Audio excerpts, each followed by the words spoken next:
I got it. You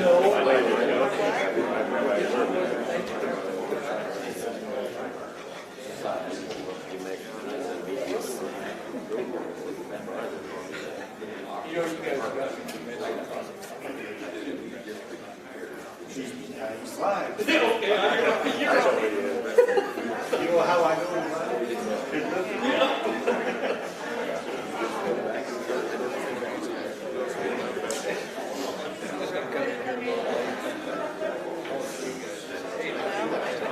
know what you do.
Hi, buddy.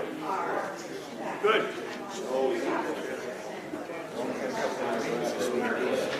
Huh?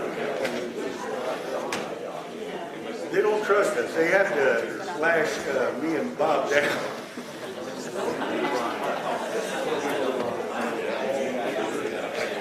They talked about it the other day.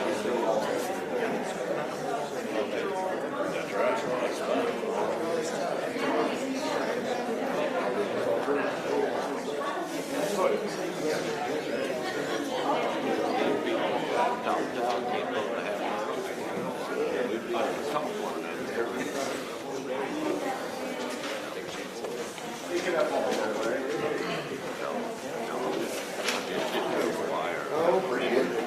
I'm going to write it down.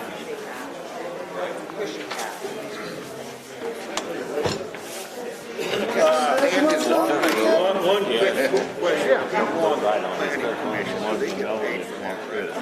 What do they get paid? Okay. Mileage. Because I was talking to Erica about somebody gets appointed, about they got to come in and fill out paperwork, yes. Well, that's what she was saying too. I'll let you in there. I'm so sorry. I don't know if you knew this years and years ago. I went to your mom and house and worked on the computer and stuff like that.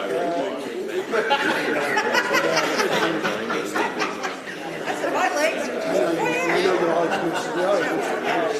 yeah. But she was beautiful. Yeah. You don't like this, he was standing in front of me. He kind of acknowledged me, but he didn't. He said, oh, we'll cut off. Anyhow, he told me, he said,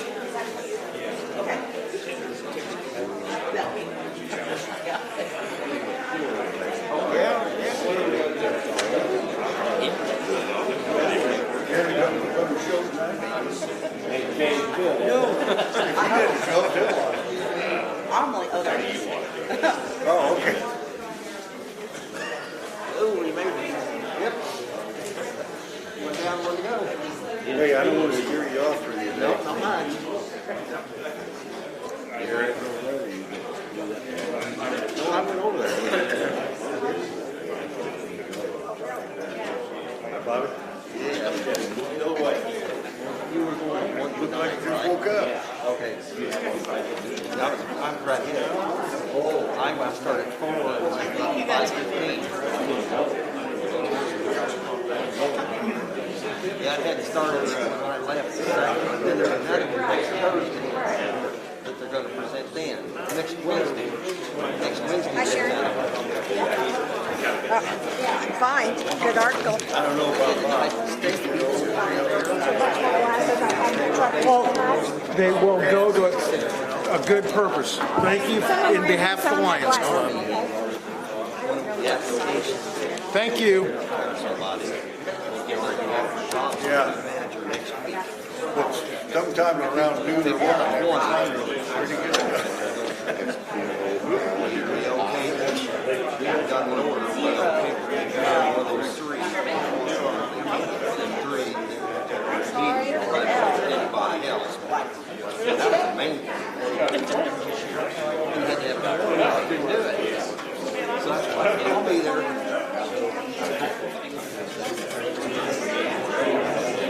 Yes. Yeah, yours is going to start at 6:30. It might start at 6:30. So you couldn't make. No, we need you here.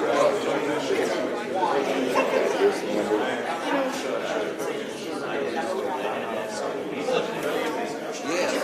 See, I didn't know if he did the one. I said, no, I didn't know you were on the next one for next Wednesday. So not. Okay. Well, if you want to next Wednesday night, let me know what I'm going to do. I will cancel that one. Because the last time I did that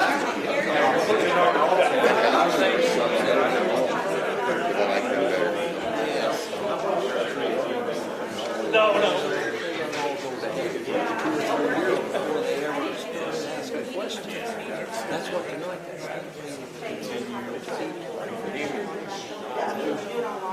Hey, you knew this was happening. We knew this was happening. In the office.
I want to go in person. I'll tell you what happened now.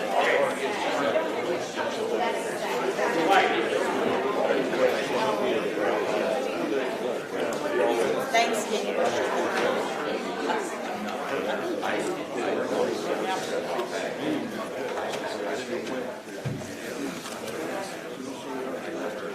One. Bring your dog? Yeah. Oh, yeah. Okay. If I start hearing a honk.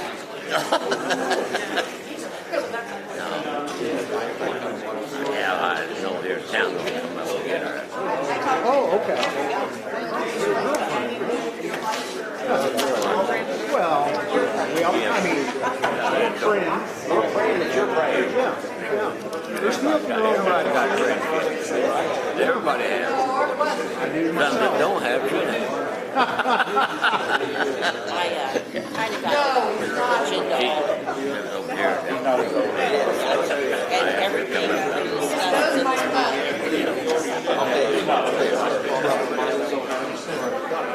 Well, I know you love that dog. Do you take it in grocery stores too? No, I don't take them. I see the lady, she had 2 of them. Oh, yeah. She goes with me everywhere I go. If I head for the door, she's on my heels. She knows home. She knows now I got her. She's about 15 years old. She can't hear it. And she can't hear, so I kind of take care of her. you know, all they do is work. Yeah, well, yeah. I guess I know. Have you been out to Festival Lights? Where? Festival Lights. Yeah, went out there night before last, I think. No, last night. We've been working that booth. Have you? Yeah. I spent a week out there. Oh, yeah. Well, I thanked them and give them money, but there's a young girl and probably her mom stand back there, you know, but the young girl set the money in. Candy canes. Yeah. Get a candy cane? I didn't take Oh, any. you should have. Yeah, I didn't take one. I said, no, I don't need We it. ordered 20,000 candy canes. No kidding. Yeah. And we'll run out by the end of it. Oh, yeah. Anyway, yeah, it was good. All right, Steve. I don't know why, but. Yes. Can't tell you, never been here before. And Gary's sitting here instead of Brian.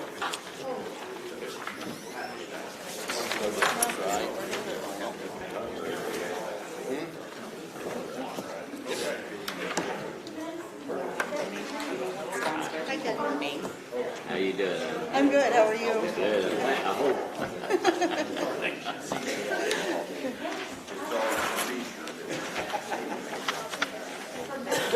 Hey.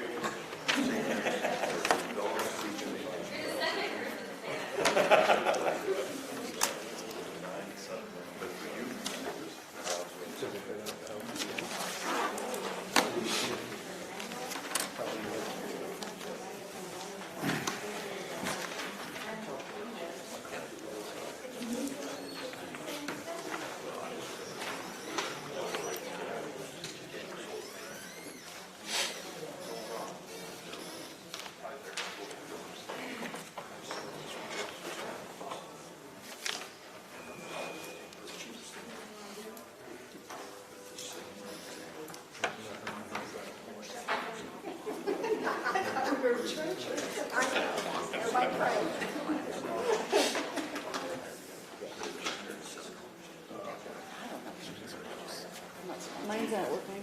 Oh, it's not? No. I wonder if I turn the light off, or I wonder if I turn the switch off or something. I don't know where the switch is at for.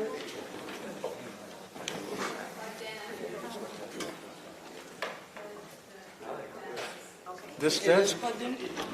Because none of them are working. Okay.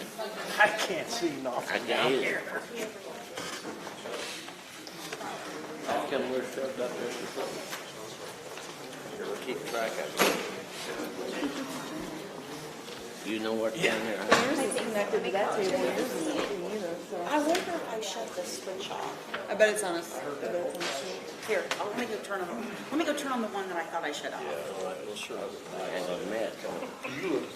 No, this one's plugged in, so it should be Yours working. is going It's to. over.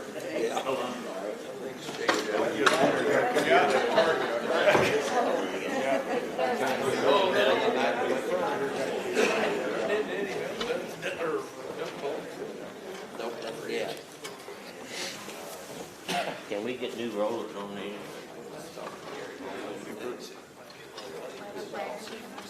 Yeah.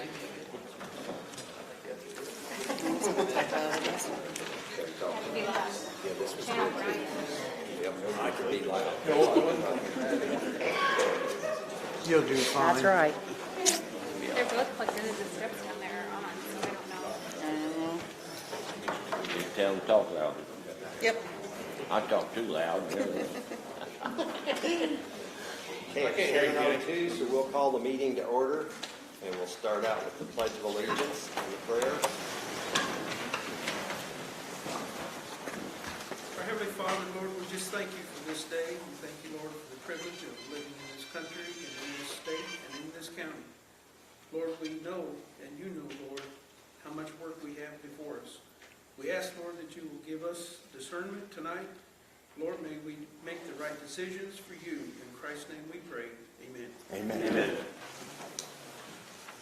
Pledge allegiance To the flag of the United States of America and to the republic for which it stands, one nation, under God, indivisible, with liberty and justice for all.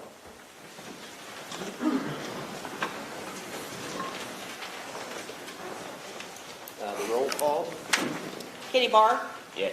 Barbara Bennett, Here. Mark Bennett, Here. Teresa Bain, Here. Paul Candidate, Brian Kaufman, Dennis Sturdivich, Here. Jesse Durbin, Here. Julie Edwards, Here. Gary Gergety, Here. Rod Height, Here. Larry Lenz, Robert Orman, Here. Gary Patterson, Here. Derek Piercy, Here. Robert Simpson, Here. Jeff Slifer, Here. David Switz, Yep. Don Tate, Here. Lynn Williams. Here. Anybody got any questions or comments on the minutes? Not entertain a motion to accept the minutes. Lynn Williams and Teresa Bain. All in favor? Aye. Aye. Opposed, the same sign. Okay. Public body comments, and just remember there's a 15-minute limit, and please just say who you are. Oh, it's 5, I'm sorry. 5-minute limit, and please say who you are when you rise to speak. Any public comments?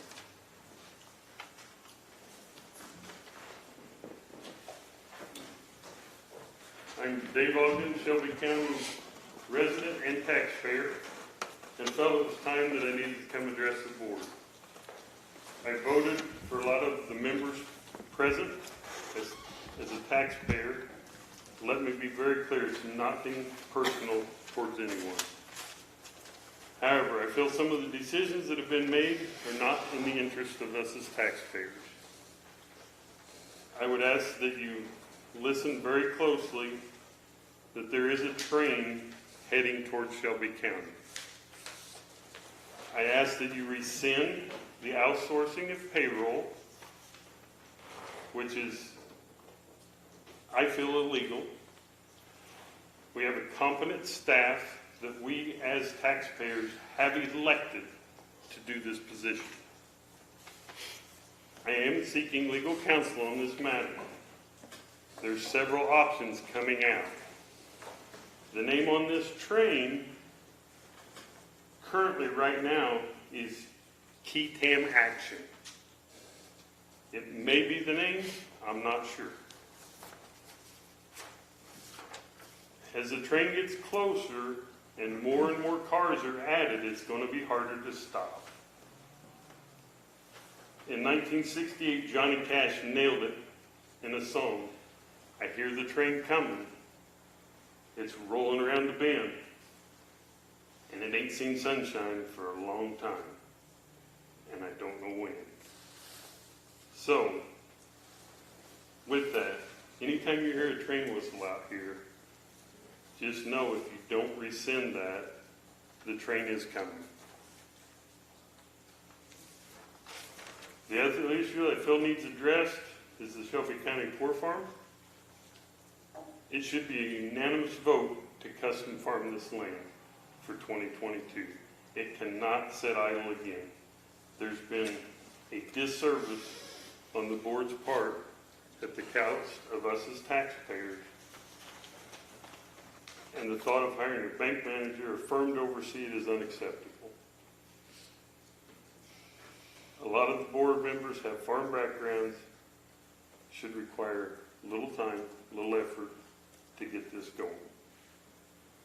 I appreciate your time, and I ask that you vote yes to rescind the payroll outsourcing, and I ask that you vote yes to custom farming the Shelby County Farm. Thank you. Any others? Thank you, David. John Kraft, I got a question on item number 11. Did you guys bid out the insurance? Says discussion and vote on health insurance renewal.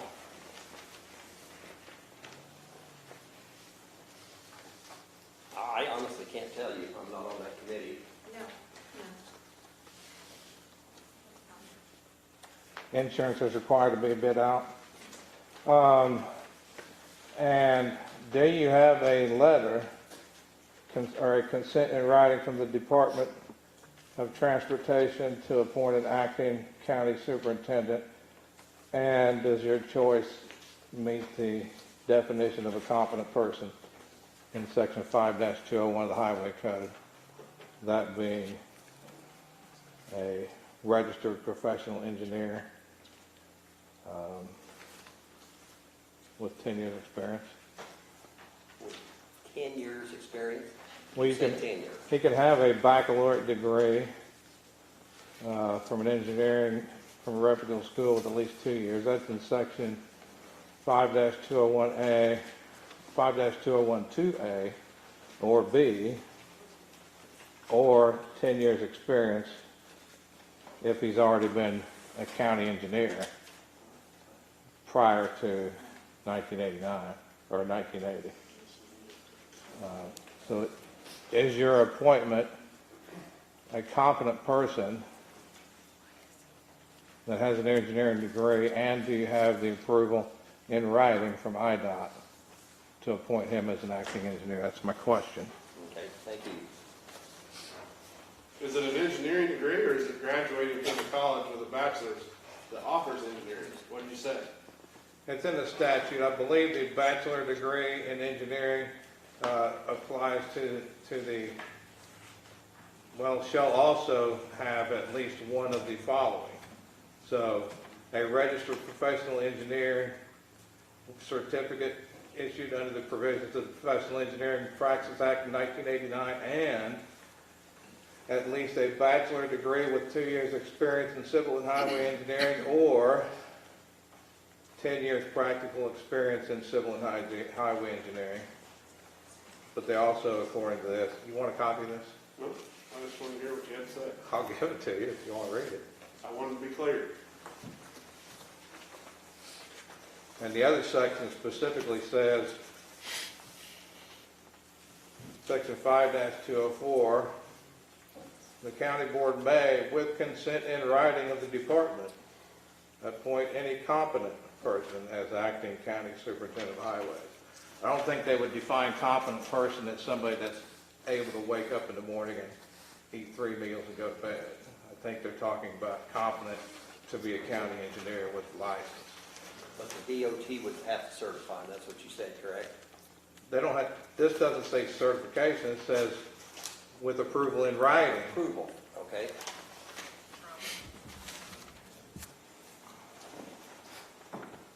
Anyone else? Yeah, Kirk Allen.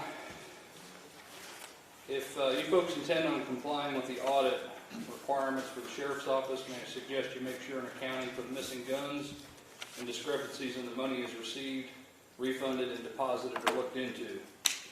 I provided all that information during a past board meeting a couple years ago, and no one's ever looked into it. The funds refunded for specific guns does not match the claimed cost of the guns, and FOIA has proven that inventory records reflect at least 7 guns are missing. Parts of those refunds included FFL transfer fees of $25 per gun. Can anyone explain how it's the public's obligation to pay for deputies and the sheriff to buy seized weapons in violation of both the criminal code and the county code as it relates to the sheriff's sales? Transfer fees are not an obligation of the taxpayers, but they were refunded to those people.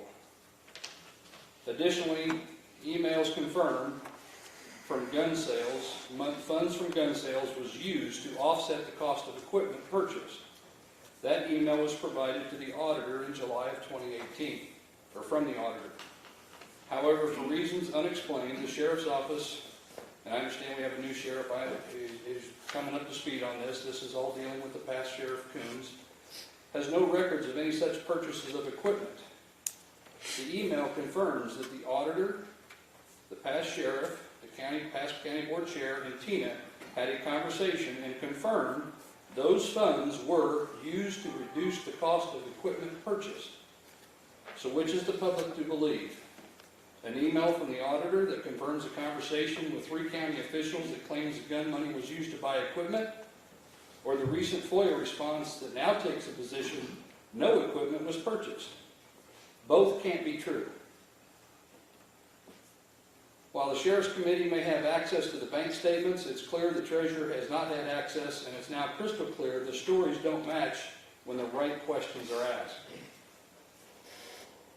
On another note, we, being Edgar County Watchdogs, has been attributed with being involved in the Moultrie County Chairman stepping down. For the board member on this board who has spread that rumor, and you know who you are, please stop fabricating stories and claiming we had involvement. We had no involvement in that matter and didn't even know he resigned until long after it happened. Rumors doesn't do any good when you don't have facts to back them up. I would also urge you all read the actual resolution assigning HR to the county treasurer. It's been claimed that since payroll was assigned to the treasurer by the county board, that they can take it away. A recent FOIA for an actual payroll resolution for those duties being assigned has resulted in no such record. HR resolution does not assign payroll duties to the treasurer's office. Nowhere in that resolution does it assign payroll duties. And in fact, in that very resolution, it states, whereas the Shelby County Treasurer's Office handles all payroll duties. They're already handling them. They've been handling them forever. It is hereby resolved that the Shelby County Treasurer's Office is hereby designated as the primary human resource office for Shelby County. And then it talks about maintenance of records. There's nothing in that resolution that you want to take away and give to Paylocity that says anything about assigning payroll duties to her office. The reason we don't have a resolution is because our statute's pretty clear. Those duties are by statute related to the disbursement of funds. Her duties include disbursement of the same pursuant to law, the same being all money that comes into the county. She's to disperse them, nobody else. That's a duty of an elected official. The policy of HR did not assign payroll duties. Read every word. That's all I have. Thank you. Any other public comments? Amen. Any other public comments?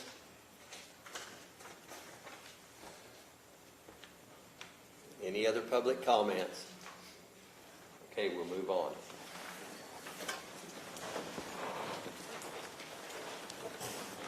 I want to announce there's a vacancy in District 10, and John Poe has resigned.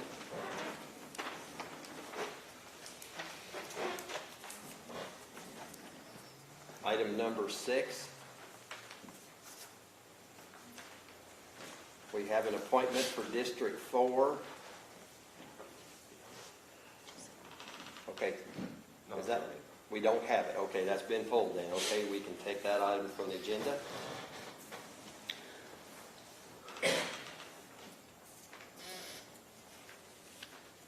Item number 7, is that still on?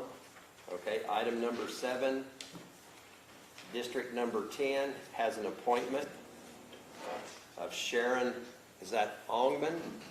Yes. Okay, I assume you're Sharon then? Yes. Okay. Would you like a chance to say something to us about yourself? Well, many of you know me because I speak at most of the meetings. And my husband and I have decided to retire here because we really like Shelbyville, and I got involved coming to the meetings because I want to see the community be a great place, and I see things that need changed or need fixed, so that's why I've been coming to the meetings. Thank you. Down here. Anyone like to make a motion for Sharon? Gary, can we vote on somebody we didn't have prior knowledge of? You can, but the appointment is with the advice and consent of the board, so you could vote to table it, or you could vote on it, and you can vote whichever way you'd like. I move we nominate Sharon to County Board District 10. I'll second. Okay, Bobby has the motion and Don has the second. Is there any questions, comments, discussion? Jeff? Make a motion to table. This wasn't on the agenda and I don't know anything about her. This is kind of a surprise. I'd like to make a motion to table. This roll call. Is there a second on that? Teresa seconds that motion. I'll second this motion. Don't wait, Teresa seconded. Okay. Yep. Sorry, Table. Teresa. Okay, it's. So, Mr. been Chairman, moved point and- of order, it is on the agenda to appoint somebody tonight. And it's not up to the board to make that decision about that tonight. So the appointment is on the agenda, with all due respect. And they're asking to table it, okay, what's your, They can make a motion to table it, and the public is not to be speaking. Too bad. Oh, man. okay, is there any discussion about tabling? Okay, Mr. Chairman, point of order. Yes. And I don't want to get really started on this, but we're having people talk while we're in, this is an open meeting, but we had public body comments. We're done with that. So evidently we got people saying too bad or whatever. Right. If they do this one more time in this meeting, I'm asking you to remove them. Point taken, and on that case, the reason I took the comment from Brad was because he had made the appointment. Made the recommendation for the appointment. Correct. On the advice and consent of the board. Right, and Nicole has advised me that it can be tabled, so is there any discussion about the tablings? Don? I feel that there's no need to table it. It's the job of the Shelby County Republican Committee to name a replacement for a Republican member that resigns from the board. And that is what this is, and I see no reason that the motion needs to be tabled. Nicole, was that in the statute that the party is to do that? The party may make a recommendation, but it's up to the county board chairman to actually make the appointment, and that's with the advice and the consent of the county board.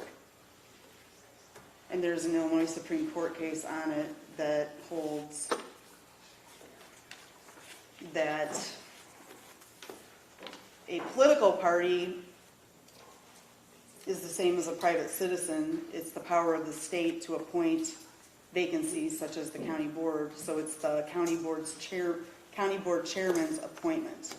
Out of courtesy, we notify either the Republican or Democratic Party, depending on what seat is vacant, and then it's up to the chairman to make the appointment, and that's with the advice and the consent of the entire county board.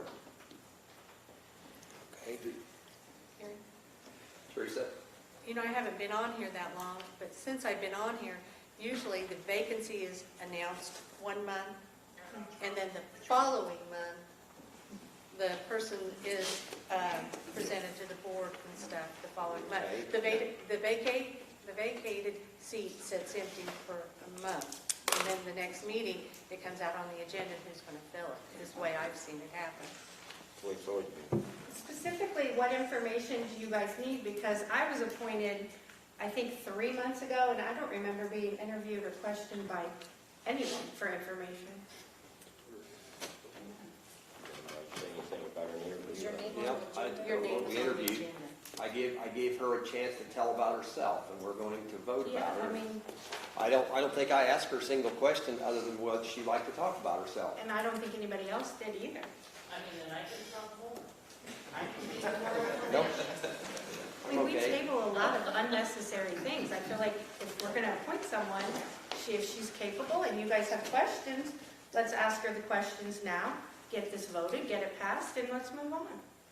The point was, though, her name wasn't given prior to this. Her name wasn't on the agenda. That's the whole point. Nicole, is that what, I mean, is it the statute requires it to be on the agenda? The name does not, but some board members may have wanted to know who it was. So it's up to the board if they want to table it or if they want to vote on You it. announced and called on her to speak as the candidate. It's written in, and I received an email And you about acknowledged noon her. today with a name, and that's why I give her a chance to introduce who she was. Which made her the candidate. Yes, she's definitely a candidate, yes, she's So been named. you, as acting chairman, acknowledged it. Yes, I So did. therefore, it should be voted. There's no question. But the table is not out of line, correct? Okay, we're going to vote tabling on the would not be out of tabling line. first then. Question, doesn't this scenario sort of create a chance where any majority party anybody from ever being placed on an opposing party. Isn't that what that's suggesting? I don't think so, but. Well, like, let's just say, 6 different people resign, and every time that spot comes up, and everybody just says, well, table it, and you wind up with all these vacancies on an opposing party or something. Doesn't that create that possible scenario? I guess we'll find out. Let's vote on the table. And this does not have to be a roll call, right? Yes. Yes. I have a motion on the floor. You made a motion to table it.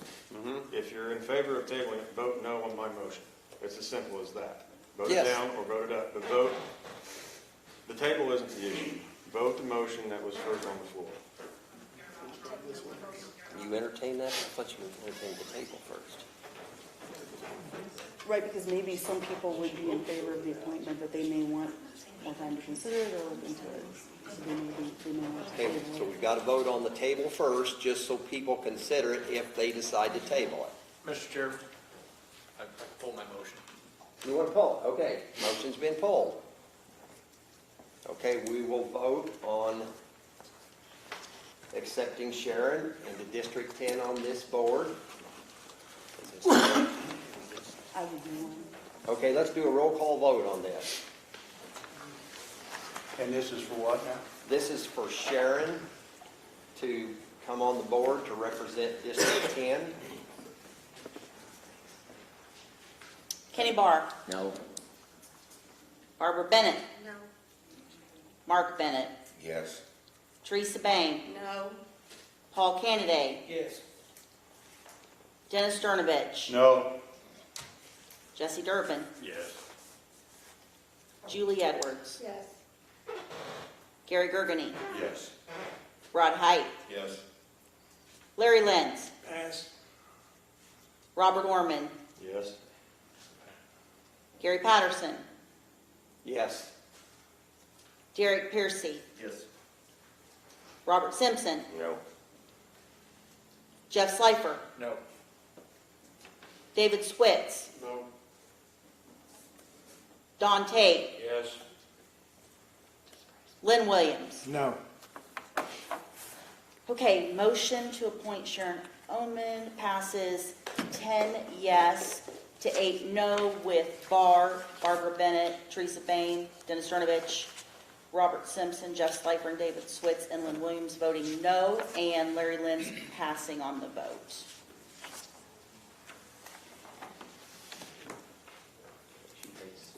I swear in my Sharon, if mouth. you'd like to come up, she will swear you in right now. And you can get a better seat. Walker? I'm not sure I will. You'll be great. All right, Sharon, raise your right hand for me. I state your name, I, Sharon Osmond, having been appointed having been appointed to the office of to the office of Shelby County Board District 10, Shelby County Board District 10, term of December 9th to 2021 to November 30th, 2022, to fill the vacancy created by the resignation of John Poe in the county of Shelby, yes, in the state of Illinois, yes, do solemnly swear or affirm do solemnly swear and affirm that I will support the Constitution I will support the Constitution of the United States of America of the United States of America and the Constitution and the Constitution of the state of Illinois, and the state of Illinois, and will faithfully discharge and will faithfully discharge the duties of the duties of the office of the office of Shelby County Board District 10 Shelby County Board District 10 to the best of my ability. to the best of my ability. Congratulations. If you can please sign.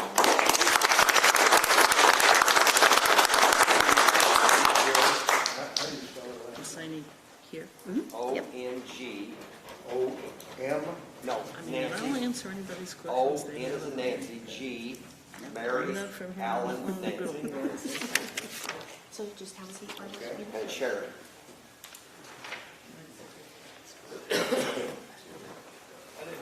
Here, did you repeat that last time? O, N as in Nancy, G as in Gary, Mary, Alan, Nancy.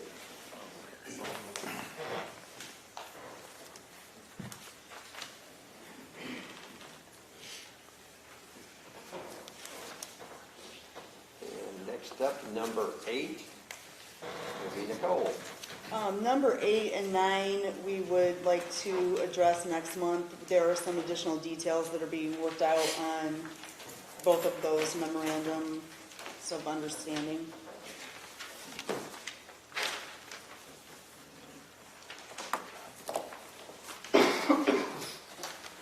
Someone may want to make a motion to table just to be formal about it, but it's not ready to be. I so moved. Lynn Williams moves to table those 2 items till next month. Barb Bennett, a second. All in favor? Aye. Any opposed? Okay. Mr. Chairman, we,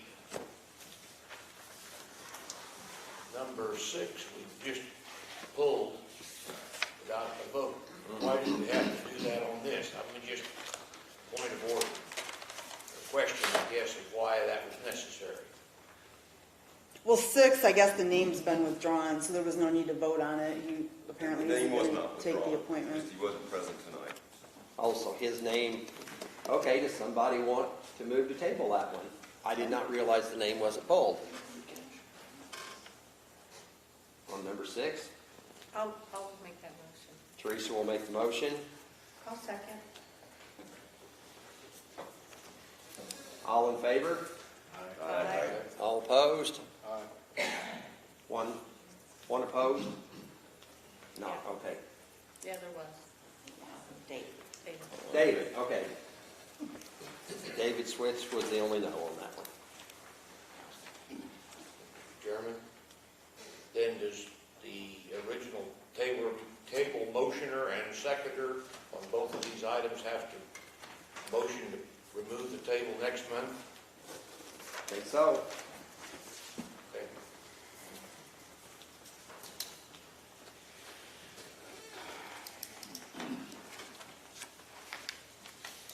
Okay, we're down to number 10 on the discussion and vote on an AFSCME contract.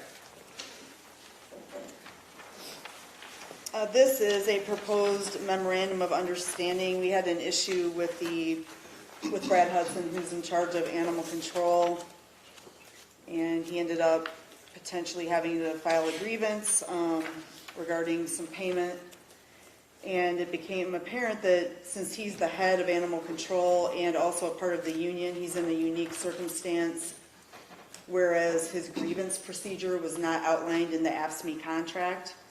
So we've proposed a memorandum of agreement which AFSCME has approved and signed, which would state that he, if he has a grievance, goes directly to step 3, and that would be to bypass his supervisor since he doesn't have one, and he would go directly to a employer grievance committee, which would consist of 3 members of the animal control board and then 1 additional county board member. And the members of the employer grievance committee would be appointed by the county board chair. And then all of the other provisions that are not in conflict with that agreement remain in effect. So that just gives him a grievance procedure if he should need one. Does, I may ask the same question you're going to ask, but so in this process of creating a grievance committee for this MOU, do we need to adjust our rules of the board to accommodate this subsequently? Because you're adding a person to a committee, and you're adding a committee that is not in our... But the grievance committee is part of the AFSCME union contract. The grievance committees are part of the AFSCME union contract. Right. It would just be involving the animal control committee with whether it be 1 member from the county board. It's added. not a standing board committee. It's just if there is a grievance with the union, there has to be a negotiating committee, like there was with FOP. So going through with this would establish the rule that this committee would be formed. Okay, I got you. But it's just as needed, correct? It's just as, right. Right, so it's as needed. It's just, I assume it's just amending the AFSCME contract? Yes, it's adding to it, actually. He was not addressed. He's the only one in that unique circumstance that doesn't have a grievance procedure since he's the head of his department. Gary, I make a motion to approve David Switz makes a second on this. Is there any further discussion on it? If not, we'll vote. All I in have a favor? question. Oh, I yes. have a question. Yep. Has the issue been settled with the animal control person? Nicole? that's- Yes, it has been. He did not have to go through a formal complaint, but it was almost to that point, so. Okay. Okay, now we'll take the vote. All in favor, aye. Aye. All opposed, nay. Okay, motion passes unanimously.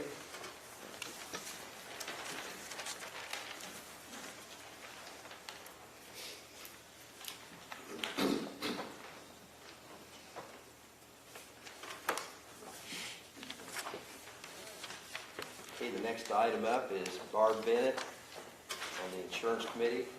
Chairman, before we get to that, I'm not an expert on Robert's Rule of Order, but I believe that before we can discuss something, the motion to that, to whatever we're going to talk about, needs to be put on the floor. You are correct. And you're right, we had discussion before and after, but in Barb's case, she's actually going to be presenting a motion. Right, I mean, that's. And then we'll hold discussion until Somebody it should gets a just second. Yeah, get a motion in a second before thank you, I agree. we start discussion. I agree. Yeah, I'd like to make a motion, we renew our health insurance with Danzig, with Pareto Insurance, or I guess it's called Danzig. It's due Jan 1. We were locking in the same premium. Our premium probably will actually go down after the first of the year. I mean, I don't know if the premium will go down, but Liabilities. yeah, the liabilities will go down after the first of the year, but we were locking in the premium at the $700 and some dollars. And that's with Danzig, our current carrier. Yes, that's what, through our Is the Pareto motion? captive. Is there a second? Second. Don Tate would like to second that. Now, is there any discussion or questions? I just want to ask Nicole, just because it was mentioned earlier, and so we don't have to go back and forth about it, does it have to be bid out? I mean, was that a correct statement? Jay Scott from my office, the Assistant State Attorney, handled all of this. He researched it, so I do not believe so. So I believe we can vote on it without bidding it. Okay. Any other board questions? Hey, since we're spending money, oh, David. Yes. What's the dependent cost on this? We don't know, we're not discussing, this is just strictly for employee right now. This doesn't have anything to do with the family or spouse or anything like that, this is strictly employee So it's insurance. the same as our current policy, Right. other than our costs Right. should go down. Yes.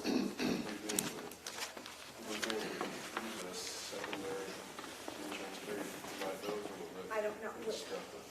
No, we're gonna be, they'll have an open enrollment if whatever we decide. We haven't made any kind of final decision on the other part, so this is the only thing we're voting on tonight.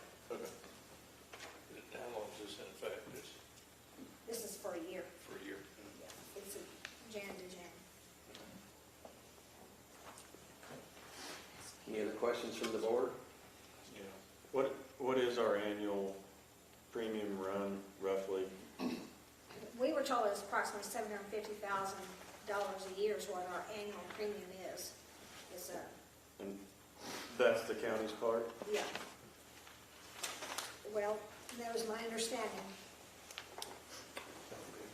That is not, can I speak to that one? Yes, you That can. is not all part that we pay out, because part of that premium, the money goes into the claims account, and part of that premium covers claims, which last year we ended up right around $650,000. I don't have the total numbers for this year. We're right about the same this year and a little bit better. So the premiums are $750,000, but the money goes into that claims account, which right now we have about $300,000 in that account. Thank you. Mark? I would like to ask, when was the last time we did this? What's it been? 2010. If my memory serves me correctly, it was 2010, when it was actually put out for bid. Well, when we switched to Pareto, though, how long has that been? We're in, what, a 3 or 4 year contract with them now? I believe my understanding was it started with Pareto in 17, September of 17, just from documentation in my. Well, he has Blue Cross Blue Shield in 2016, so yes, it's probably right. But this is not indemnity insurance. This is either partial self-insured or self-insured. Right. Correct? We're self-insured. Right. Okay. So, I mean, it's not like traditional insurance like Blue Cross where you're billing out at full premium, you don't get any of that money back. You have a third-party administrator doing the management of the claims. Okay. That's the consortiums. Any other questions from the board? Okay, this will be a roll call vote since we're spending money. Kenny Barr, Yes. Barbara Bennett, Yes. Mark Bennett, No. Teresa Bain, Yes. Paul Candidate, Yes. Dennis Cernovich, Yes. Jesse Durbin, Yes. Julie Edwards, Yes. Gary Gergany, Yes. Rod Height, Yes.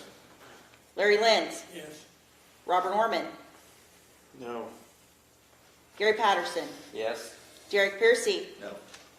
Robert Simpson, Yes. Jeff Slifer, Yes. David Switz, Yes. Don Tate, Yes. Lynn Williams, Yes. Sharon Oldman. No. Okay, motion carries,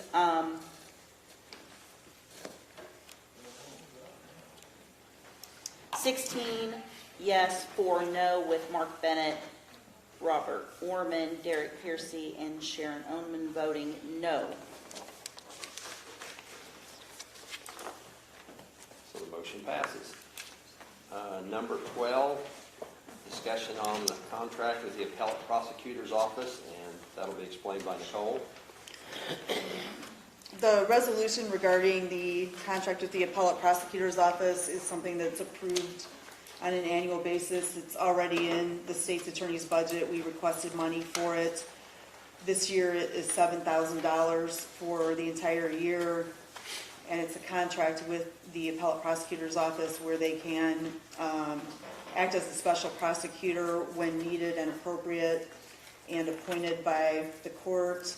They also provide continuing legal education for the attorneys in my office, which is required on an annual basis. And then they handle all of our criminal appeals for the year. And I believe every county in the state has a contract with the Appellate Prosecutor's Office similar to this.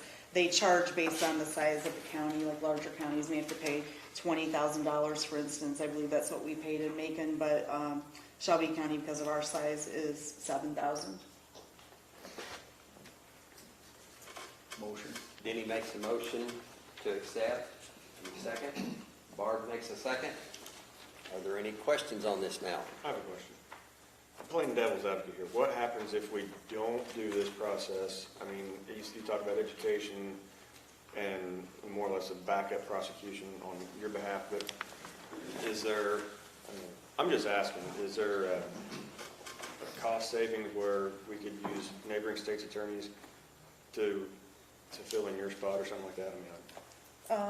Most neighboring states' attorneys do not agree to come in as special prosecutors. In fact, we had a case recently where we asked for one and there's not one that's willing to do it. So in criminal cases, I mean, state attorneys are all busy with their own counties. Like, I wouldn't have the time to go help out another county. That's why we go to the appellate prosecutor. Their continuing legal education sessions are free of charge, so we save that. But the main purpose, I find, that the appellate prosecutor's contract is useful is that they handle all of the appeals. We don't have the staff to handle appeals. They're very time consuming. We would need another attorney in our office if we had to handle our own appeals. So I think $7,000 for what we get from the appellate prosecutor's very fair, and actually we probably benefit from it. Yeah, I heard myself, as a cost savings, 7,000 isn't a big number in the county budget, but I was just trying to get my brain wrapped around what this whole process is. Thank you. Any questions? And this will be a roll call vote.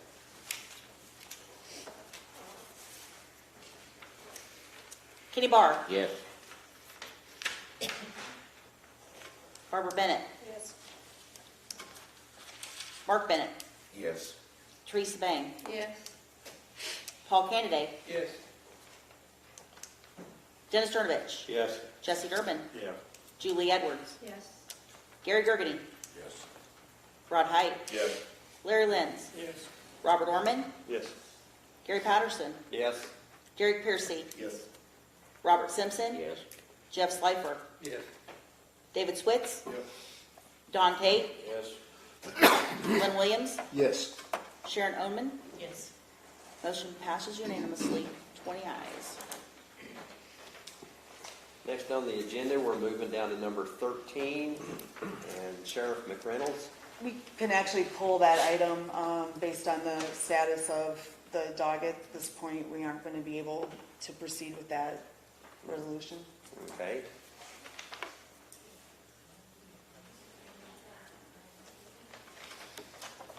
The request is completely withdrawn then, correct? Yes. Okay. Number 14, Derek Piercy.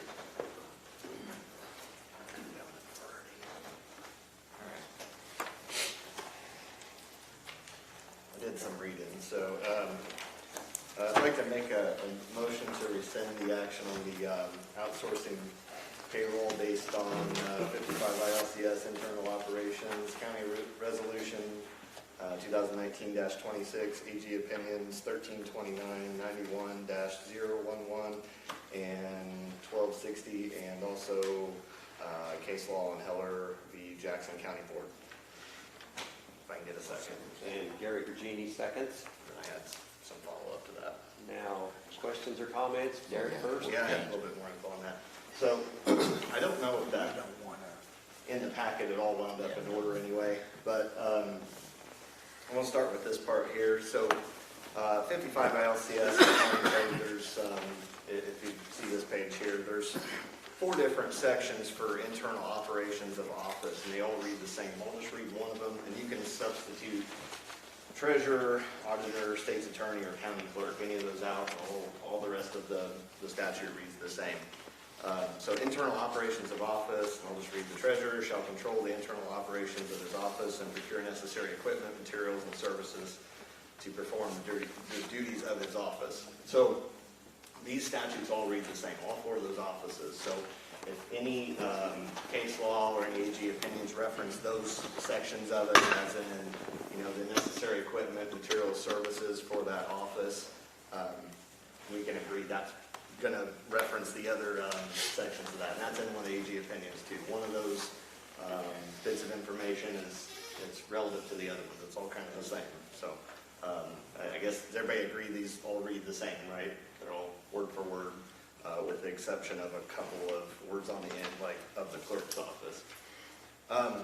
And then going back to somebody had referenced earlier, that county resolution that was in 2019, and I think somebody pointed out already too, the resolution is the bottom part of that. When you read these resolutions, the very bottom of it is the part that is changing. That's what you're doing. The whereas statements are like basically just the supporting statements, a reason for that resolution.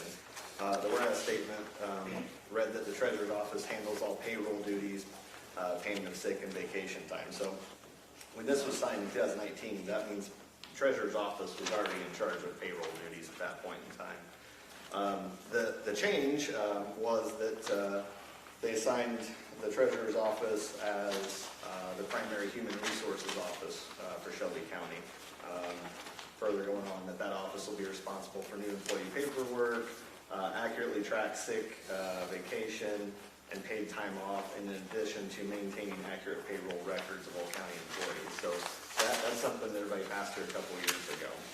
That's still in effect today, so treasurer's office is in charge of that, according to this resolution here. And then again, you might have to jump around just a little bit. I don't know what order those are in that packet, but Attorney General opinion 1329 is the next one I want you to look at. And if you go to the second page of that, where there's some numbers here. Number 4, that was asking, does equipment, material, and services include data processing services? going back to those statutes, that's part of the equipment and services that are controlled by those offices, okay? So they asked if equipment, materials, and services included data processing services. And then we go 2-3 more pages into that. In regard to your fourth question, it's my opinion that the phrase equipment, materials, and services clearly includes contracts for data processing services, okay?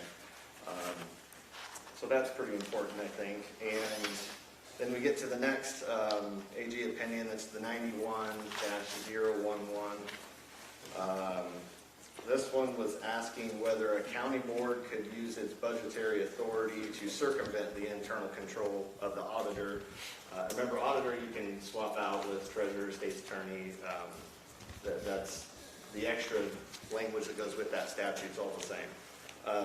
If they could circumvent the internal control of the auditor over their office, and they could delegate accounting responsibility to the county treasurer instead. So they're trying to take a duty or an authority of one office and move it to another office in that case. And then skipping a couple pages into that one, the county board had attempted to exercise direct control over that office in particular. And then it has a little section about alterations of duties, powers and functions of county officers. No county board may alter the duties, powers, and functions of county officers that are specifically imposed by law. And then the final page on there too, any ordinance which attempts to relocate the accounting function would have been void and ineffective. So in that case, they were moving stuff away from the auditor or attempting to. One of the things that was interesting too on that was that legislation, this AG opinion referenced, also said it was to provide a means to ensure the county funds are spent in accordance with law and to guarantee against the possibility of fraud. In other words, to provide a check on county spending. And the final part of that says, although that case pertains specifically to the supervisor of assessments, similar reasoning would apply to the office of the county auditor. So that's where I was talking about those statutes read the same. You can swap those different offices out of there.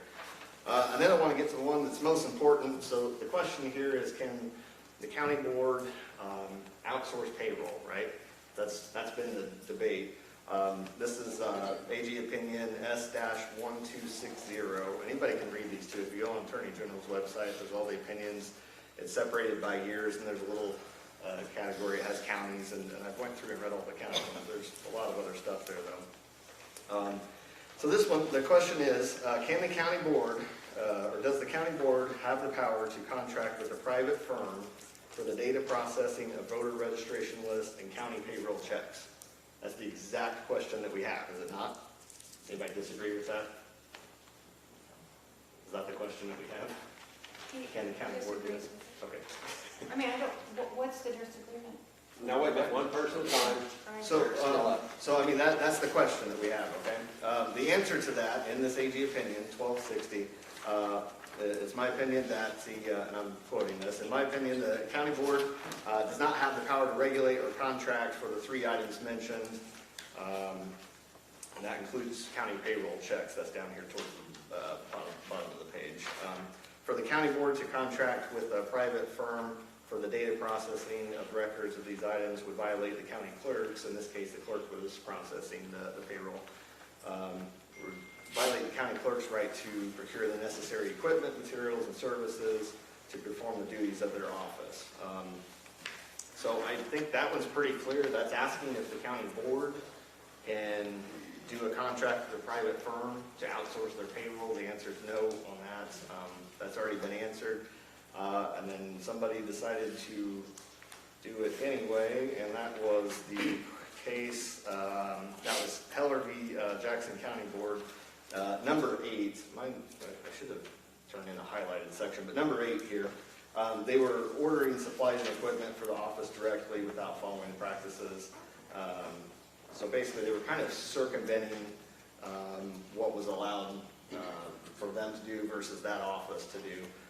And the end result of that was the court found that the board departed from the established procedure as part of the effort to remove the newly appointed supervisor from their statutory functions and duties. So All in all, what all this stuff means is there's 26 pages of stuff that all says that a board doesn't have the authority to circumvent the treasurer's office to do payroll. I didn't go into any of this looking for a biased answer one way or the other. This is all of the information that I can find. I can't find anything that's the opposite of this. They're two different departments. The county board seat is an elected position here. The treasurer is an elected position there.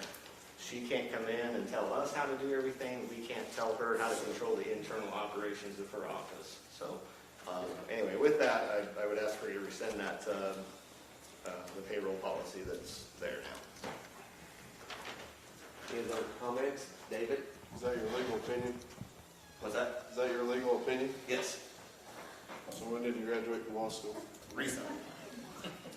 When did you pass the law? Have you researched it? Huh? When did you pass the bar? David's recognized. Wait a minute, David's recognized. When did you pass the bar?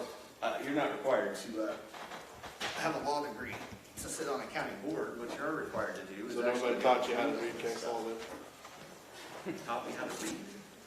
I said case law. Nobody taught you how to read case law? No. We can all read it. What years were those from? Let's see, we had 77. Good question. I don't know. 77 and 73? 78. Point of order. 91. Okay, that's the answers. Anybody, I think you just had a point of order, or do you have a question? I just had a question. Okay. Derek, I was kind of curious why you didn't email. I know we can go and look at that, but this seems very important to you. And did you email this to, well, I know you didn't get it to me, so I'm sure you didn't to anybody else. And my question is there... It's in the board packet. Was it? I didn't in the get board it. packet? I never read it. Yeah. It was in my board packet. No, Yeah. I never got it. I think our It's board about packet was 60% like of the board 46 packet. pages. Okay. Thought there was somebody, okay, yes, I Julie. just- Nicole, I mean, you're, as the legal counsel for the board, when you hear these cases presented, I mean, does that, I don't understand case law, I'm not a lawyer, didn't graduate, not gonna pretend to be. So I would refer to our attorney. Does that change the opinion that we can or cannot? It's not the statutory duty of the treasurer to monitor payroll. The statutory duty of the treasurer is to receive and safely keep the revenues and all other public monies of the county and all money and funds authorized by law to be paid to him and disperse the same pursuant to law. And then payment of money. No money or funds shall be paid out of any county treasury except in accordance with an order of the county board or when payment is specifically authorized by law to be made. I've met with Paylocity. They're not taking away the treasurer's ability to handle the money. They're simply monitoring the payroll. That's not a statutory duty of the treasurer. It's really not even a statutory duty of the auditor, but it's more on point with the duties of the auditor because an auditor, which we don't have, our county's small, but a statutory duty of an auditor is to maintain a continuous internal audit of the operations and financial records of the officers, agents, or divisions of the county. And the county auditor shall have access to all documents, records, and resources necessary for the discharge of this responsibility. So before I was elected here, I was the first assistant in Macon County, and the auditor there handled the payroll situation. So it's not a statutory duty of the treasurer. And with respect to the Attorney General opinion that talked about the county clerk having to consent, that's back in the 70s when they're using paper. I mean, we have computers now. The county clerk will still be able to maintain the records that she's required to by statute.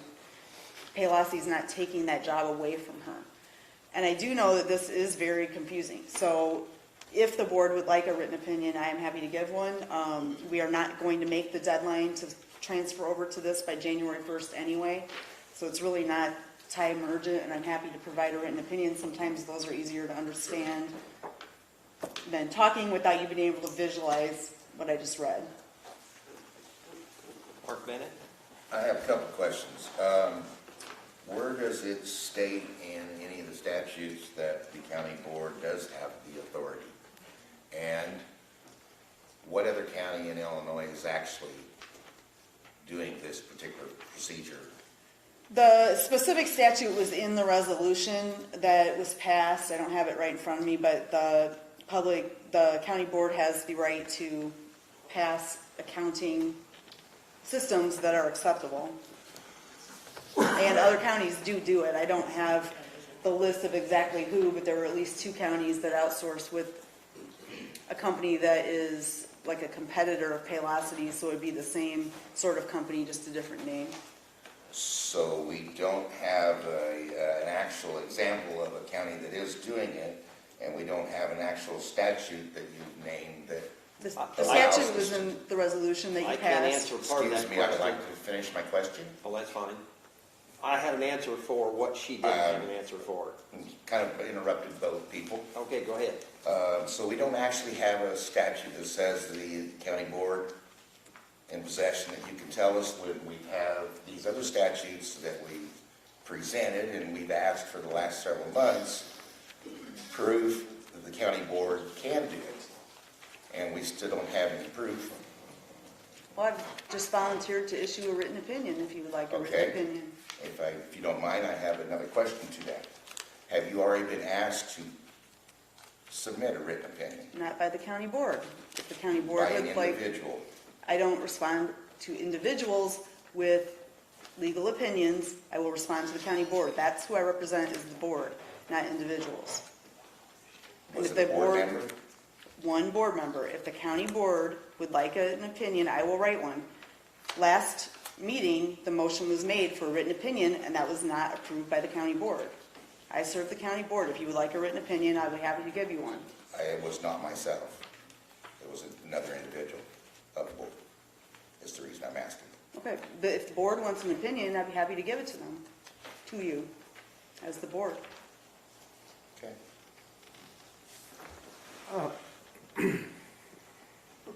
I just had a quick answer. The 2 counties, because I did a survey last year, just asking from UCCI what counties handled what brands of software, or used what brands of softwares at their counties.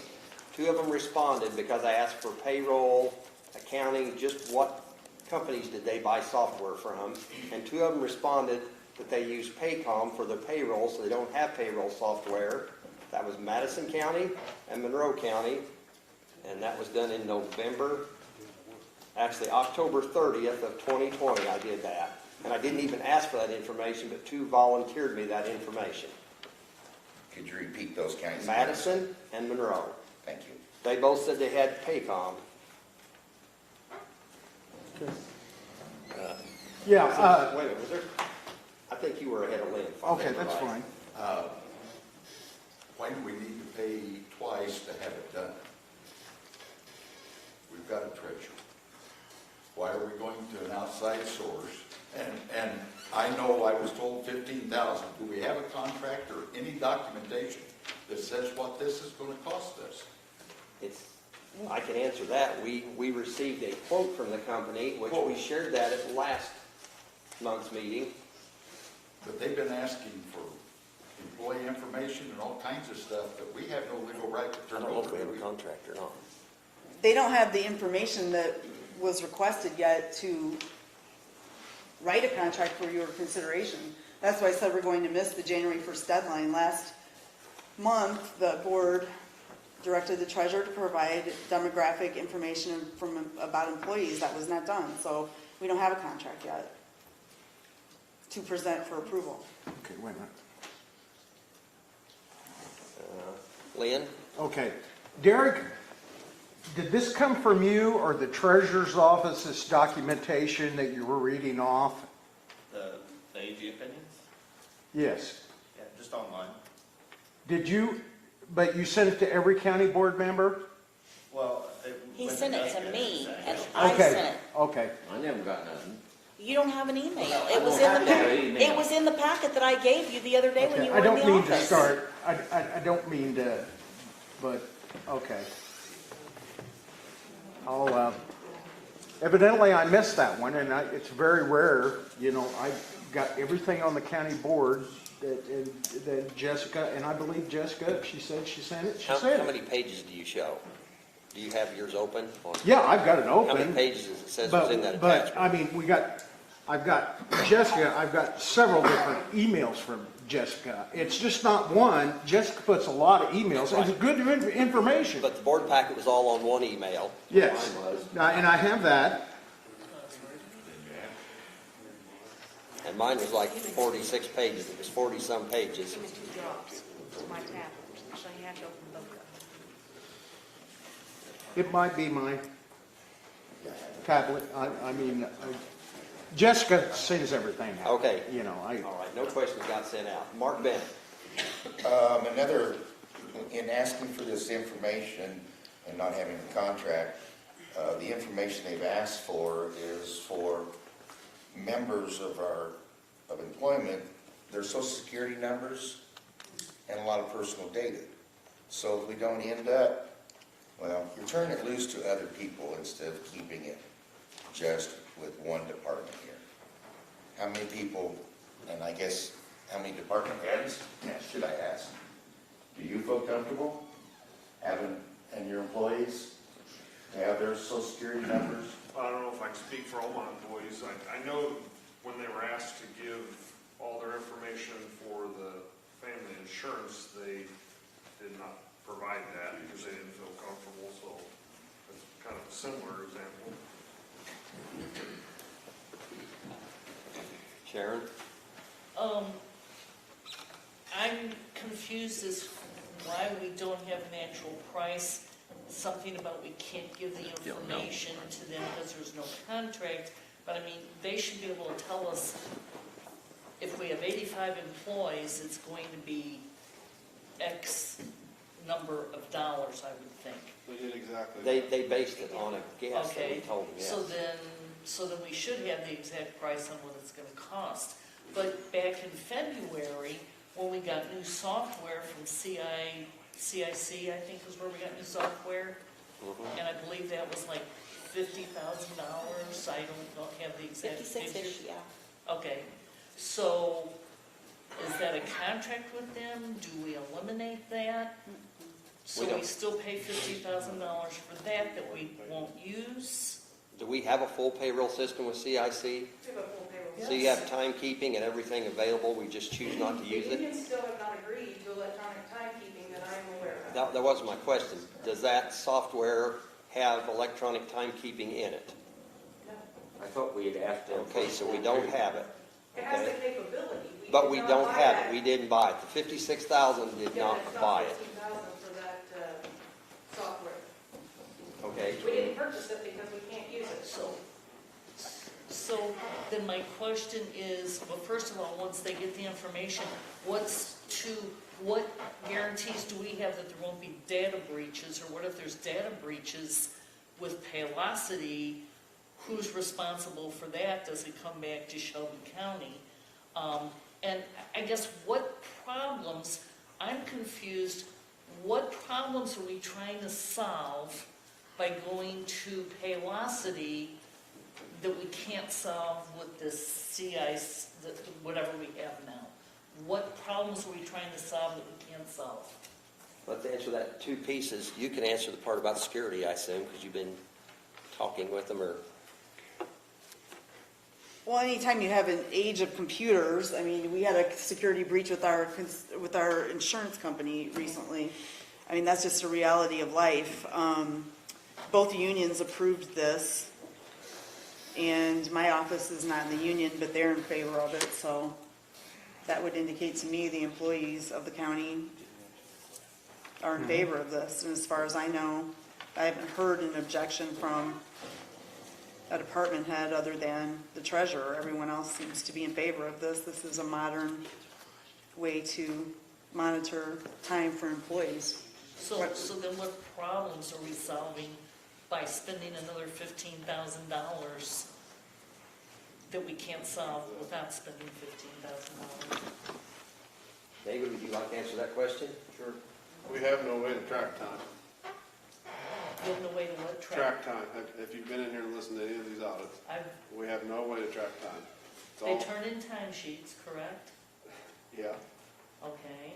Same And my way they did in understanding is the 1970s. department heads are supposed to approve those timesheets before they get turned in for payroll, Yeah. and that's not happening all the time? You want accurate timesheets, I mean, I've heard that time and time Okay. again. The way to do that is by electronic, by signing in. But I was signing told that it's against the union won't let you have She just told you electronic it wasn't. timesheets. She just told you, just. I was not Did told what that, she and just the told. contract doesn't say that. Mark? I think we got on the tip of it a while ago, we're talking about approximately $15,000. I did hear Erica say it wouldn't cost that much, so I want to just, it has never been presented as far as I know, and we've asked for it. We've asked for it. Okay. Erica, did you ever get an approximate amount? If not, what did they give you information concerning what it would cost us? We presented it 2 years ago when we first, or a year and a half ago when we started talking about it. I think that module's somewhere around $5,000. But then, I've talked with Dave Woods with IT a couple times because there's a couple different ways you can go for electronic timekeeping. We have that capability. Just, it'd be the same implementation process as if we outsource it at a cheaper rate and stay in-house. And it's the auditors that have said that, the problems that need to be taken care of are centralizing the record keeping. And, no, we didn't have timesheets in 1970, David Switz. We started timesheets in Shelby County in May of 2020. No, that's Prior to incorrect. that, we did not have That's timesheets. incorrect. It's absolutely incorrect. That's not true. It's Let's see, absolutely we had- not true. My office didn't have any when I came in. The whole Absolutely. county got FOIA'd in November of 2018, and none were provided. What were all the timesheets, fees, and salaries looked at? I call for the For question. years. What were all those? Those aren't timesheets. They're not? No, they weren't. That's not what somebody writes in, what time they come in, what time they come out, and what the total hours they work for the day? That What is that? started in May of 2020. That is incorrect. That is not true. Okay. Okay, that's enough. Any new questions from new people? I think Don was up first over here. Okay. I hear all kinds of different stories about the electronic timekeeping. Does the AXME and the FOP contract, have they refused to do electronic timekeeping? Do they not approve that? Will somebody on the negotiating committee tell me about the last contract that had been signed? Does it say that they will approve electronic timekeeping? And if not, if they won't, how will either one of these firms work? Either our current, the computer system that can be added to our own, or Paylocity's. They're going to want electronic timekeeping, or somebody's going to have to manually, if they don't, somehow this data has got to get to Paylocity electronically. And somebody's going to have to enter that data if we don't have electronic timekeeping. Now somebody, I don't understand how it's going to work without electronic timekeeping. And if it's not approved, I don't know if they objected in the past, but this year when we negotiated these contracts, neither union had an objection to this. I agree if they do, that would be a problem, but my understanding is everyone is in favor of Jeff's this. ahead of both of you, whatever she's done. And I got the same information when I asked union representatives a year ago, and they said it would have to be talked to the negotiating committee, but they told me they were not opposed to it. And there's nothing in their contract, which is all towards the top, that says they're opposed to electronic timekeeping. Jeff? Mr. Chairman, I'd like a legal opinion from our state's attorney, so therefore I'd like to make a motion to table this. I'll second. Jeff's made a motion to table it. Barb's got a second to table this. Any discussion on that? Derek, you want to discuss that? Yeah, I had two final thoughts. You actually had two different questions here. You have the question of can or if the treasurer should, or is able to outsource payroll? I'm not sure the answer to that. She very well might be able to, but that's not really the question that this was answering or asking. The question was, does the county board have the ability to make her do that? That's a different question to be asked. And I did, Mr. Switz, I did ask for a written legal opinion from our state's attorney. I think it was November 17th. So I don't know what that process is. I did submit that request with this information for you to review. I don't know if the board has to vote to make that request or what that process is, but I did make that request once already. But again, just to reiterate, you got two different questions here. The treasurer's office might be able to outsource the payroll. Maybe it's a good idea, maybe it's not, I don't know. That's not what we should be asking. What the question is, does the county board have the ability to force her to do that? Two different things. So what's your motion then? You just. So what's your motion? You just totally said two opposite things. To rescind the action on outsourcing payroll, that's the motion. Okay, that was the first motion. Looks like we got a motion and a second to table it. Is that correct? And get a legal opinion. And to get a legal opinion. Okay, that's added to that motion. Oh, that, you added that, yes, okay. Is there any questions on that? Is that clear? And I think we should probably do a roll call vote on this, tabling this motion. Included the. And that includes the legal opinion, yes. To table this and get a legal opinion on whether the board can hire an outside company. Point of order, Mr. Chairman. That's an omnibus situation where we have multiple things to vote on. If you don't have a unanimous vote, it's got to be split out and voted separately. You mean because of the opinion? Because he asked for an opinion and a table. That's two separate actions, and if it's not a unanimous decision. What's your opinion there? We need two actions here?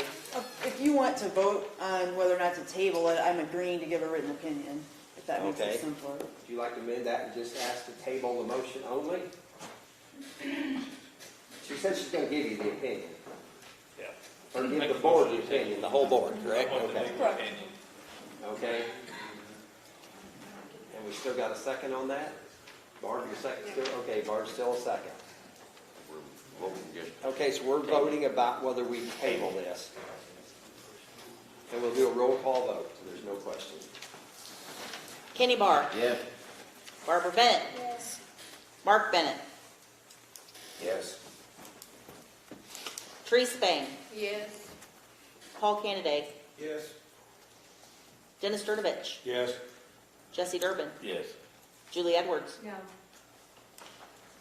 Gary Gergany. No. Rod Height. Yes. Larry Lenz. Yes. Robert Orman. No. Gary Patterson. Yes? Jerry Kersey. No. Robert Simpson. Yes. Jeff Slifer. Yeah. David Switz. Yep. Don Tate. Yes. Lynn Williams. Yes. Sharon Oman. No. Okay, motion passes 15 yes to 5 no's with Julie Edwards, Gary Gergany, Robert Orman, Derek Piercy, and Sharon Oman voting no. Item number 15, Chairman. Erica. Chairman, Yes. What legal opinion are we going to get? Are we going to get a legal opinion whether the county board has the authority to outsource this, or what? I think that's the question we need answered is, Yes. do That we we have can the outsource. authority to, the county board to outsource payroll? Yes. Yeah, the board, not the treasurer's office. I said the board. Does the board have the authority to outsource payroll? That's the question we need to answer. Right. All right. Yes, correct.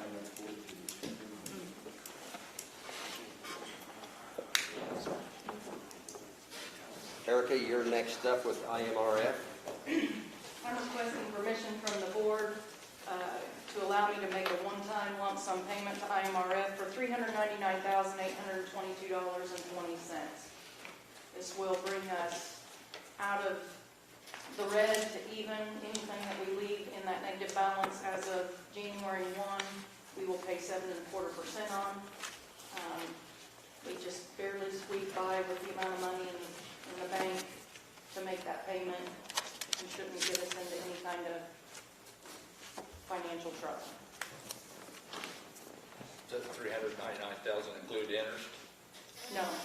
If we make that lump sum payment, then we don't pay interest. Okay. What, and the balance, 300,000 then? No, 399, 822, 20 is the amount that's on the agenda, and that's an interest-free amount. It That's goes past covering two January, separate it's not. sections of IMRF. We have the SLEP enhancement reserve, which is at a negative 56,636.61, and then a negative ECHO regular SLEP retirement reserve, which is 343,185.59. And those amounts come because we've had 2 retirements of long-term employees out of the Sheriff's Department, and then some deaths with ECHO that were covered under ECHO. That's why those amounts are so high. And that report did go out today. I assume everybody got one except Kenny. Okay.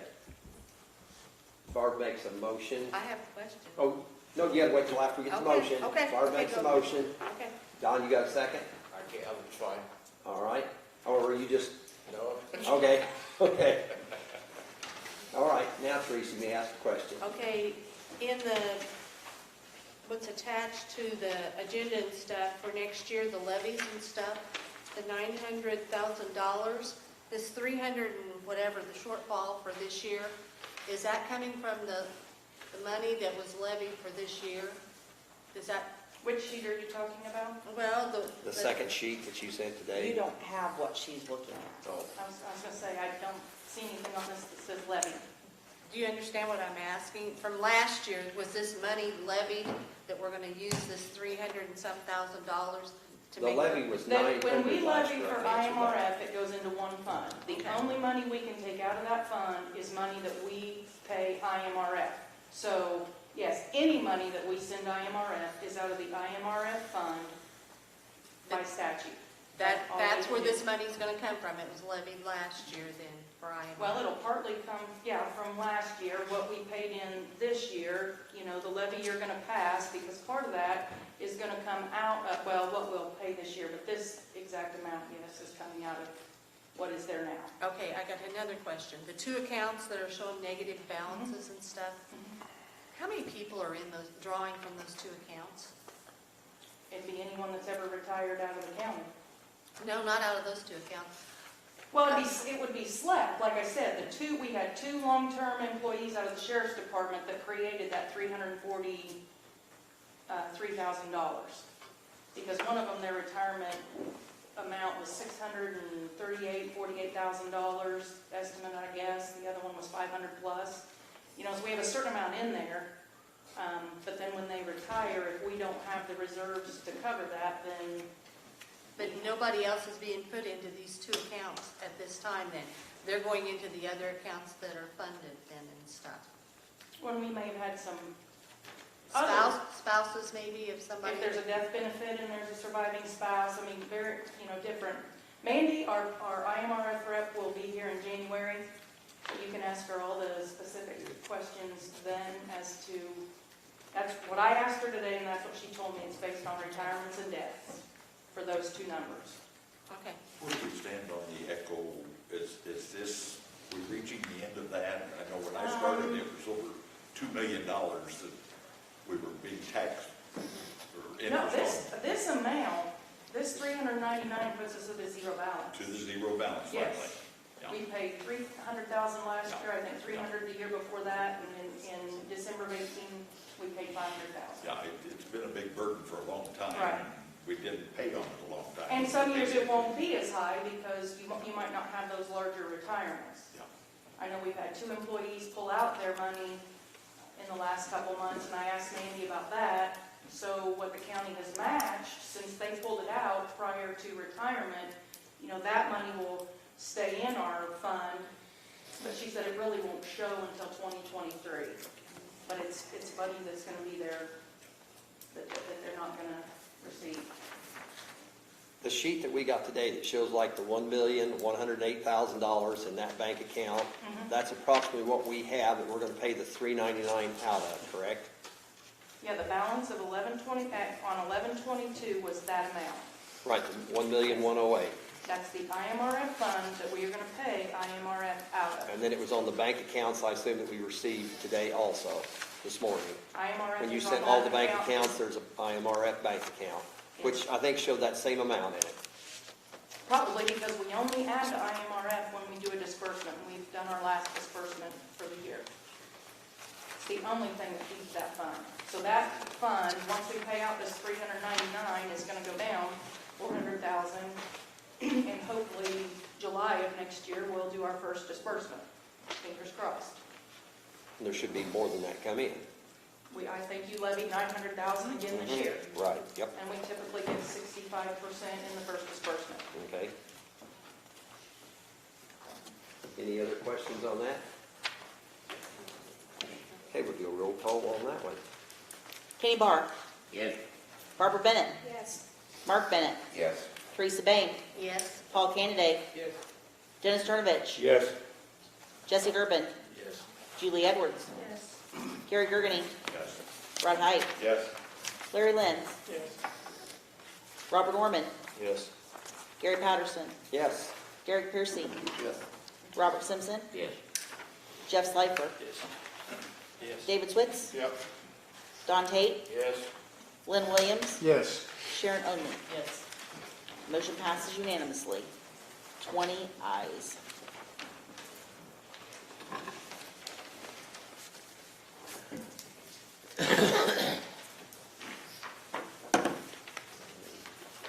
Item number 16, Jessica, you're up. Okay, so you should have all had in your packets a list of the regularly scheduled board meetings for 2022, a list of the 2022 holidays, and a list of the 2022 meeting dates for the county board committees. It's just necessary to approve the annual meetings for next year, so we can get those published and posted ahead of January 1st. Bob Simpson makes a motion. Kenny makes a second.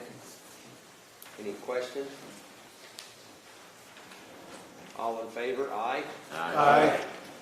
Any opposed? Motion passes unanimously.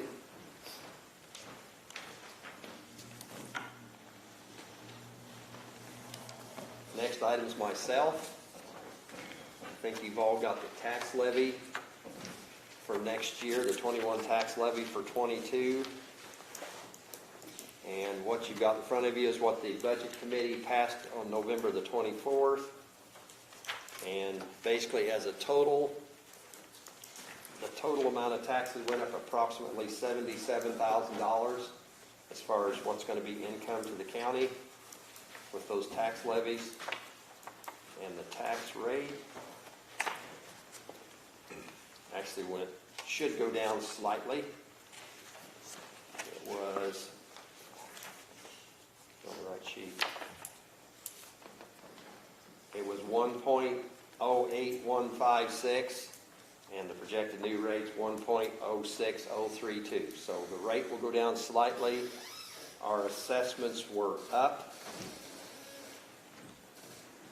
And like I said, the total amount of income from this will be approximately $77,000. What were those tax rates again? What is it now? Now 1.06032, which was the one that was in the packet. Okay. And the one last year was 1.08156. It went down. But our assessment went up from $4,814,000 to $4,891,000. So we had more assessment this year, and the most that we could increase by was $77,000. Is this correct? Correct. And so we have a $77,000 increase, but because of more assessed valuation, we end up with a lower rate for next year. And all the rates are on there. And if you compare to prior years, you'll see a few of those accounts, the monies had to be changed. There were a few accounts that the bank account had been brought down on them to where they needed funding added to them. Most of them stayed very close to the same of what they had last year, if you compare them with your last year assessment. But there was about 3 items that had gotten to where the bank account was low on those funds, so some money was taken away from a few places and put into those funds that had not been funded for a few years. You need a motion for that? Yep. Anybody like to make a motion to accept the levy? David Switz, second. Larry Lenz. Any questions on the levy?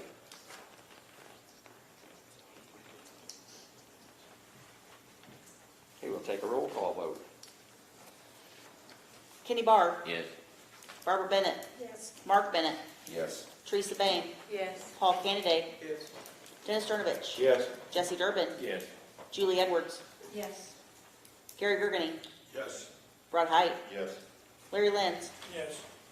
Bobby Warman, Yes. Gary Patterson, Yes? Derek Piercy, Yes. Robert Simpson, Yeah. Jeff Slifer, Yes. David Switz, Yep. Don Tate, Yes. Lynn Williams, Yes. Sharon Oman. Yes. Motion passes unanimously. Okay, we're down to number 18, the highway report, which Bob's going to do that. Basically, all I've got is, the bridge got inspected by the county engineer from Christian County, south of I-85. So it's open, and, contractor will get paid now, once we get acting county engineer. But other than that, and we're also, it's on this list here, negotiating, and we got this one guy we've been interviewing, and he's agreed to take the bridge test once he can get in, but that may be January or February before he can get in, because IDOT is the one that gives the test. He works for IDOT, but they all go on vacation in December. That's the only time in the year they get to take a vacation, so it might be January or February before he can get in to take the test. And that's where we're at on that right now. I move with one. And we have to have a resolution for that, correct? For the test? We got a question. Well, we gotta have a resolution maybe. Right. Is your question about the resolution on the person? Okay, all right, do we need a motion Yeah. for him to take the test? Yeah. Kenny Barr makes the motion. Jesse Durbin has a second. All in favor? Aye. Any opposed? Nay? And I might add too, right now, there's several documents out there that need signed as we speak, and they can't get signed. That's where my question We also was. got a bid letting that we postponed from this past month to next month for rock and cover, which Alan had that all set up. So it was all set to go, it can be bid, but if we don't get this signature from somebody, then contracts are only gonna be good for 120 days, and then we'll have to bid it all over again. And that'll make all this rock later than maybe last year, we had time last year, so we've got to do something on that. You mentioned the gentleman from Christian County come over and certified the bridge open. Yeah, that's a River County. Did he by chance offer his He services? did ask, but, according to the people in, out the office, that he really wasn't interested in helping us. Get an item like that once in a while, but to really get involved in. I mean, we might ask him again, but, and I mean, he's capable, of course, of doing it, but, he's been there for a long time, I've known him for a long time, so. But he did do that for us for, and I don't know, I never did see whether he charged the county anything for it or not, I don't know. It was mentioned that he might, but I don't know if he did. Is there any other engineers, retired engineers, or anyone that's qualified to maybe substitute? Gary, did you mention something? I gave him a card for an engineer that was the site superintendent, worked, he works for a company at this time, but because of health problems, he's had to slow down, but he talked like he'd be willing to talk to the committee. I think that name was presented to somebody, Pardon? I remember you talking about it, but I don't know where we Yeah. went from there. I sent it to Brian, chairman yeah, and sent him a copy of his business card and the company he's with now. But, and he lives at Windsor, so not far around. That's where we're at on that, that's all I have to report Okay. at this time. Do we need to do the resolution on the salary of the county engineer We haven't really agreed on a salary, but we do, if on the we 50% have, funds? we have to get at a certain figure, so the state will pay 50% of it. Okay, so we don't need to pass this till you get a salary? Well, and it could be, do we need to Because it's time pass the sensitive. resolution at least to set it that way, Nicole, or wait till we get agreement with him on the salary? I did not have a resolution on that in my packet. I don't Did have I one on the draft packet. one of I those? Just on the actually agenda. forwarded you, I think what I got from the lady at IDOT who said that, I said, does passing 50% of the salary for the highway engineer that just left bind the county to paying that? She said no, but they have to pay like 95% of something. And I forwarded that email to you and Brian. But we normally always appropriate these funds in December, so that's why I asked the question. Yeah. Jesse, do you remember what that salary had to be at? All I know, we had to be in a certain amount. Had to be at a certain amount for the state to pay 50%. But didn't really settle on And it. it was somewhere, if I remember close to what Alan was making. Brian should have that in his notes. Yeah, he got that 50. If we go less than that, we gotta pay it off. Okay, so we don't have anything to vote on then tonight. on Right, that. I'll Okay. communicate with IDOT, get a resolution ready. I have the resolution, I just have to fill it out for the 50% of the motor fuel tax for the salary. Okay, I don't think That part we definitely have to do. Okay. But 50% of it comes out of motor fuel tax. and the board had a copy of that No. resolution? or- No, it wasn't in our No, packet. because it's an annual, it's an annual thing, It's on the agenda, we just don't have a copy and of the it. current, the salary as of right now that was paid was $112,199.88. Like I said, IDOT said that didn't bind the county to paying that amount, but I know that they quoted like 95% of something. We have to meet that. Scale, but I don't know, he had that, Brian had that scale. I think it went up just a little bit from last year. I mean, I guess if, But if we pay, say, for example, we fall under that, we pay him a new 90,000, we gotta pay it off. Right. We got to meet their guidelines in order for them to take 50% out of the funds. I mean, I guess since the guy can't take the test till January or February, I mean, you wouldn't have to do this right now. I don't know where that's gotta be in by a certain time or not, do you guess? That's why I asked them, because I told them normally every year we do this at the December meeting. And I said, I just wasn't sure, since we don't have an engineer, what we should do. So,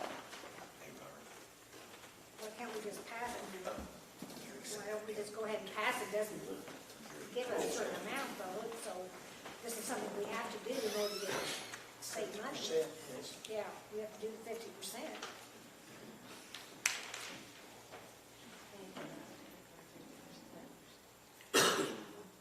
and it is going to be paid with motor fuel tax. Just make a motion. I think that's, Yes. You want to make a motion to do that? I'll make a motion. We Bob adopt makes that the motion, resolution. Barb makes, Jesse makes a second, okay?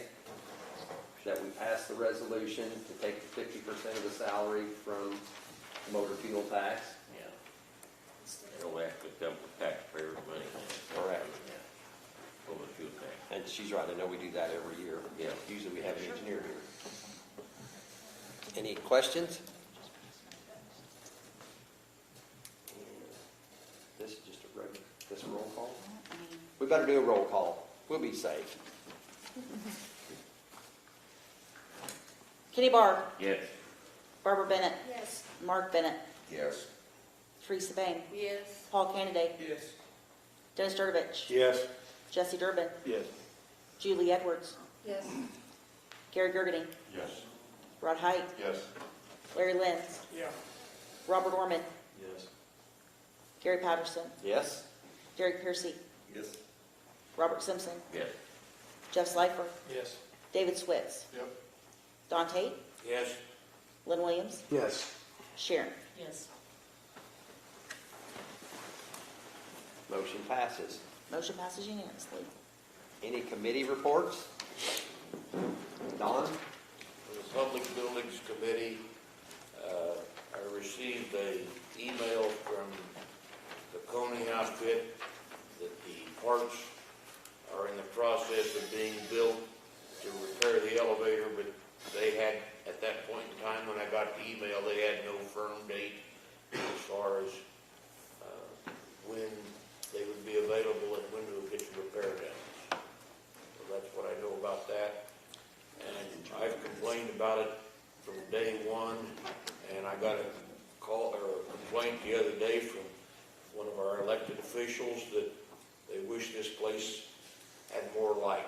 And I intend to contact the judge and see if we can't do something to get more light in here so we can see and yet not have to be turned on, because I understand she doesn't like bright lights in her courtroom. But, you know, I have trouble reading these papers.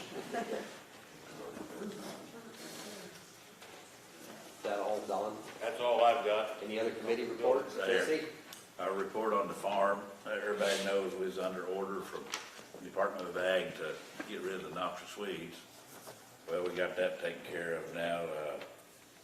We originally was gonna have a local farmer do the tillage. And of course, like everybody was busy, we was all busy. And it's been kind of a rough fall with the rain and everything. So we looked into renting a tractor and a 40-foot VT tool from Barker Implement out there.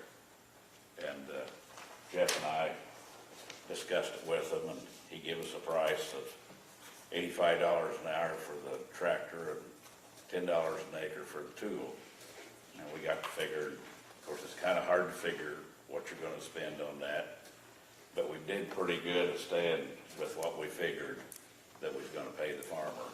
And of course, like I said, we was all busy, and we had a guy here that volunteered his time, and his name's Gary Patterson up there. Okay, no crashes. We couldn't have done it without him. I mean, he spent better part of, what, 3 days out there, Yes. wasn't it?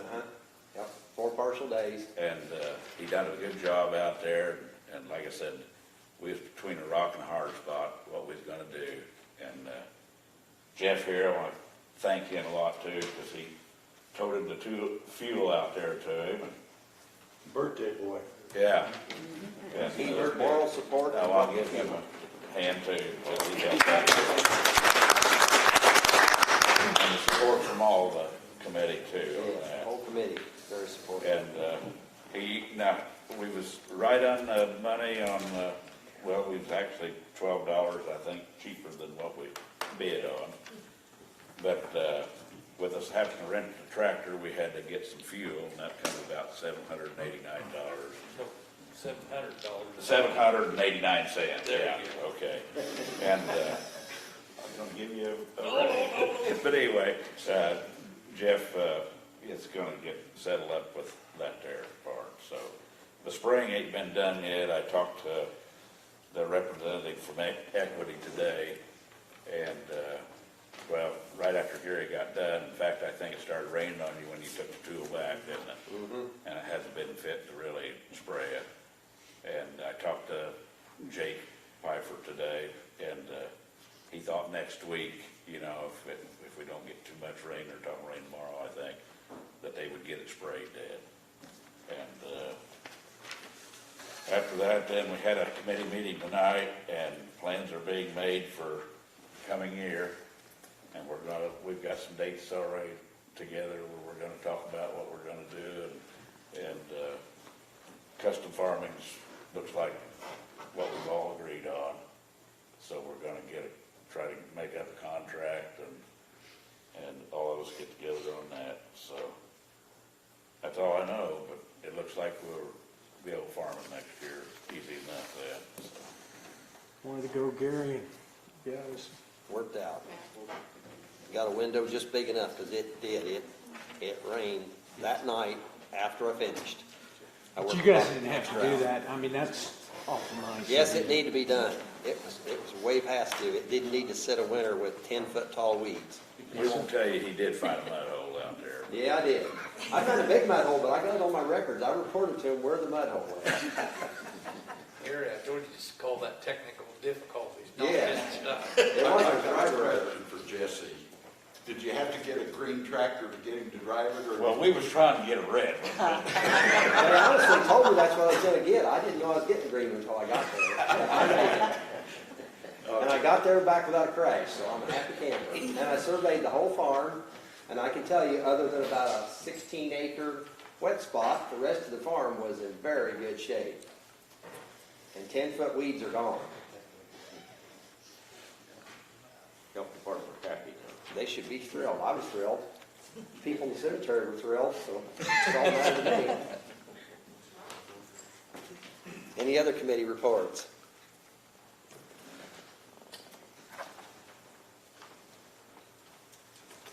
I don't have any chairman updates except the fact that the chairman had to stay home tonight. That's the only chairman update I guess I received. Which we all got an email on that, I think. Oh, there's another page. I'm sorry, folks. Yeah, the one you're looking for is adjournments. When you get there, then we're done. Yes, no, I thought we were at the bottom of the page, but I see this. Okay, chairman appointments. And we do these one at a time. Gary Gergini for the rescue squad. I'll move to, Mark, I'll move to appoint Gary for the rest of the. Bobby, and Mark. All in favor? Aye. Aye. Any opposed? Aye. Rescue squad, Teresa Bain, So moved. by Lynn Williams, and a second by Barb Bennett. All in favor? Aye. All opposed? The next ones are non-board members. William F. Leach for the Housing Authority. I'll make that move. Bob Simpson, David Switz. All in favor? Aye. Any opposed? Don Hennings Jr. for the Planning Commission for a 3-year term. Jesse Durbin. I'll say. Denny. All in favor? Aye. Any opposed? Also for the Planning Commission, a 3-year term, Fred Neighbor, I'll make it. Bob and Denny. All in favor? Aye. Any opposed? No. One no. Prairie Big Spring Drainage District. I don't see a term on this. It's for Ed Anderson. Oh, it just didn't get on here, okay. It's a 3-year term for Ed Anderson on the Drainage District. It is a 3-year term? It don't say. I just got his paperwork actually today, but it is for a,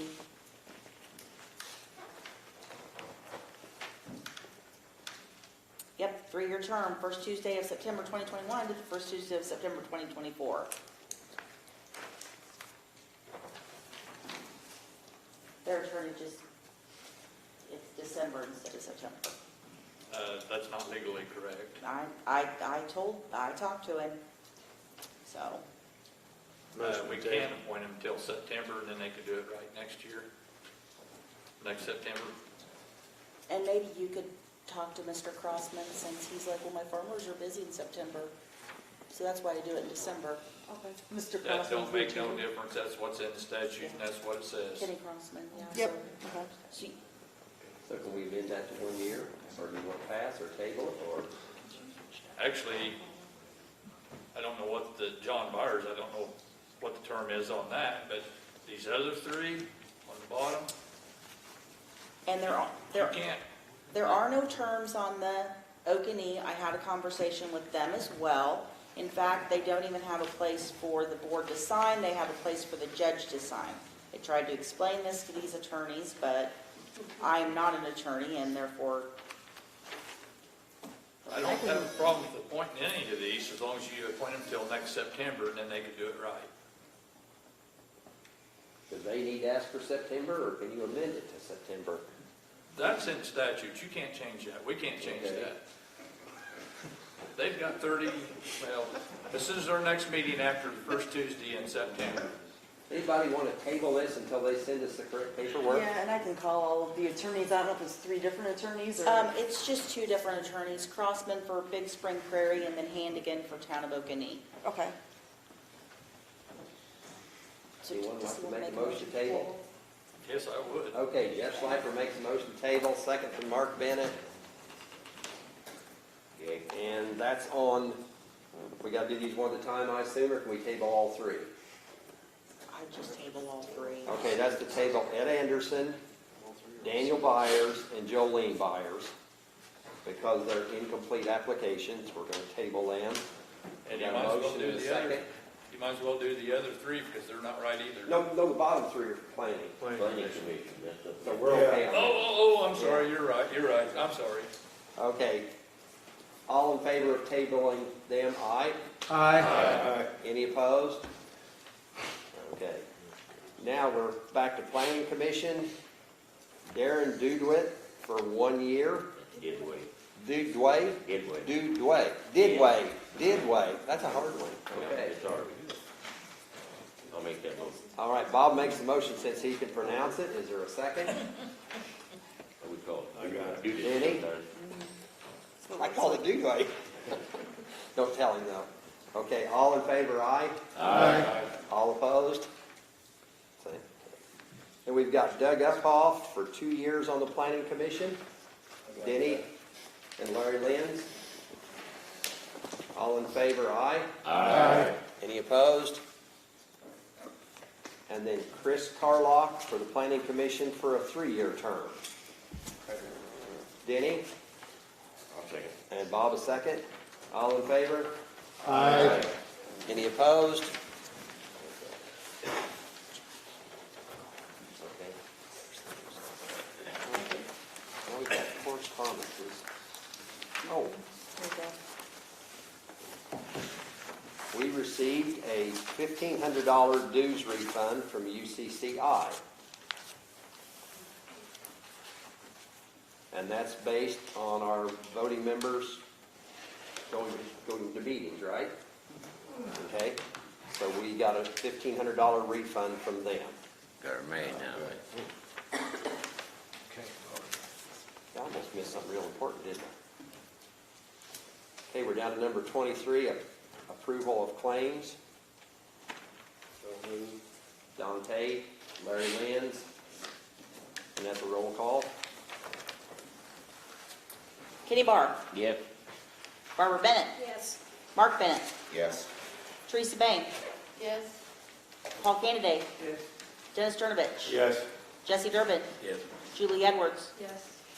Gary Gergany, Yes. Rod Height, Yes. Larry Lenz, Yeah. Bobby Orman, Yes.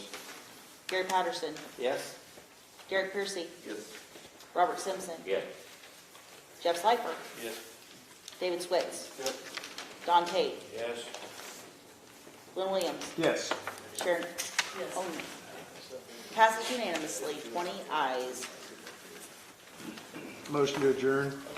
Motion adjourned by Lynn Williams. All in favor? Aye. Any opposed? Thank you, folks.